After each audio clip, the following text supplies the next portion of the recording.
Good morning guys. Ayan, nandito tayo ngayon sa Ford Marilao. Ayan, kasama natin si Ford. At nakapila kami dito kasi ngayon yung schedule na sa kanyang first first first change oil.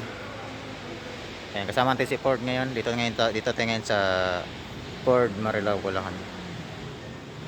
Ayun, marami pang maraming nakasalang. Kaya magantay dito kami ng 3 to 4 hours. Kaya oras ngayon alas 11. Alas 12, alaw na, alas 2, alas 3. Nako, alas 3 pa tayo makauwi dito. Walang deliver mamaya.